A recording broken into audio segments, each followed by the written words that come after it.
think it is important for players now, you know, the funds involved in the game, especially at the top end. I think it's important if you've, you know, done well for yourself, that you give something back to where you've come from, especially. I think that's always nice. Remember where you've come from, the other young people in those areas who'll need help, need support. And I think when you've done well for yourself, it's always nice that people will look and think, well, he hasn't forgot where he's come from. And I think the position footballers and players up and down the line find themselves in now, I think it's important that they don't forget where they come from. I think when a player gets involved in charity work, it's important that he does plan how it's going to work, because it's not as easy just to go and give someone some money and that's it. I'm involved with the Community Foundation. They tick all the boxes, maybe look after the paperwork. There's a lot more to it. There's people getting in touch with, you know, wanting grants, how you pay for those grants, making sure those people spend it the right way and it's on the things that they say. So there's a lot more to it, so it's important before you get involved in it that you have some idea of how it's going to work. For me, it's the Community Foundation. There are other ways, but I would recommend that.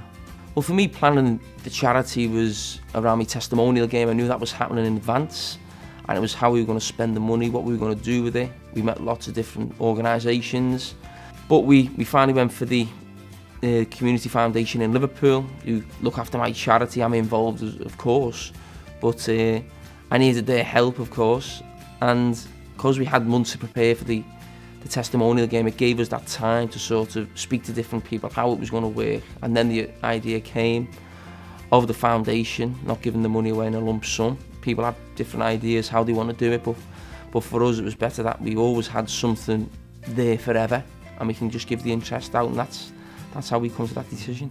Well, the causes we've supported many within the city. I think of the Liverpool, you know, Football Homeless Club. You've got White Kids. You've got Stick and Step. I mean, there's lots of different organisations we use. Over the last 3 or 4 years, we've been doing a lot of charity work, but they're just, you know, 3 or 4 I've mentioned there that we've helped recently.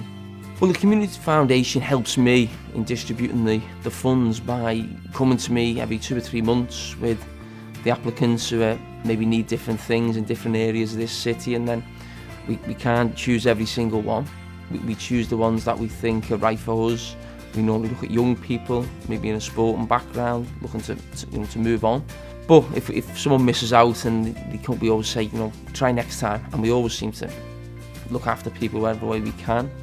In our way, we try and give small amounts to a lot of people rather than one big lump sum. But as I said, charity work is about trying to help people. People can do it in different ways. That's the way we've gone about it, and that's what works for us. I'd recommend that players do use the Community Foundation, because players still in the game. They have to first and foremost focus on the football, the training, these different things. So you need someone to look after you. You know, your foundation, your charitable work. So the Community Foundation, for me, I mean, they do all the, you know, the work behind the scenes. I get involved as well, meeting people, speaking to people, but you need someone to make sure it's run properly, the money's going to the right people, the people asking for money are, you know, the right people, and it's getting distributed the way it should be and correctly.